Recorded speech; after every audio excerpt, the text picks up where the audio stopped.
Greetings, students of St. Bonaventure University. My name is Neil White. I'm author of In the Sanctuary of Outcasts. As you probably know, I'll be coming to campus in September for what I hope will be a lively and fun conversation. But before I arrive, I'd like to tell you a bit about this remarkable story.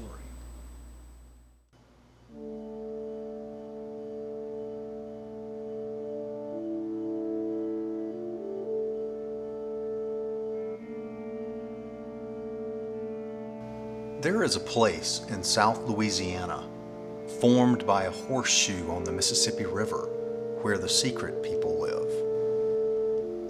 Men and women were brought here against their will, sometimes in shackles, other times at gunpoint. They had committed no crime. They were imprisoned because they had contracted a disease, leprosy. Cut off from the rest of the world, they took on new names. They were denied the right to vote. Marriage was outlawed, and if a woman did become pregnant, the child was taken away. When they died, the unclaimed bodies were buried in a graveyard where the tombstones were engraved with an alias. By the late 20th century, the population had dwindled and much of the colony sat empty. In 1991, the government transferred federal prisoners here to share a home with the last Americans disfigured by leprosy. I was one of those inmates. Initially, I was horrified. I could recover from a short prison sentence, but not from a disease that eats away at the body. The leprosy patients, too, were terrified to live with convicts.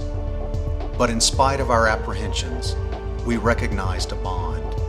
We were all outcasts.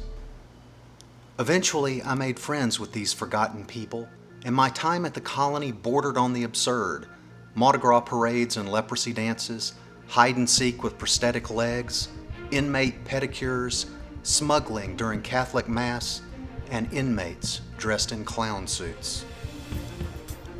I spent my days with a blind leprosy patient who banged his tapping stick hard enough to send the vibrations past his numb hands.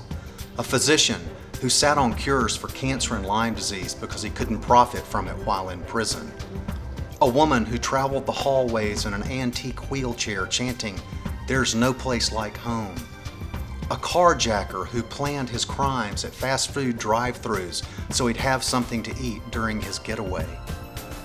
A leprosy patient who escaped through a hole in the fence to attend LSU football games.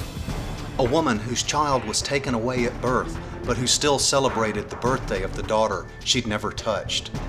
The criminal lawyer for Jimmy Hoffa, and the steroid guru of the bodybuilding world.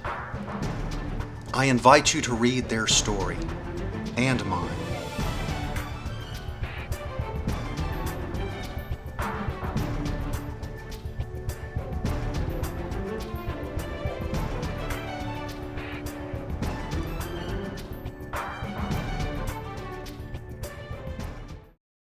So, I hope you'll take the time to read this story. It's a complex story. Anything worth spending any time on in this life is complicated. It's the result of 130 leprosy patients, 500 inmates, 100 prison guards, an ancient order of nuns, and a Franciscan monk, all being thrown together in this colony. A convergence of cultures like there's never been before or since. And frankly, other than the birth of my children, it was the most significant event in my adult life. What's funny is I did nothing to earn or merit or deserve this, but I think that's probably the definition of grace. I look forward to your thoughts, your questions, and I certainly look forward to meeting all of you.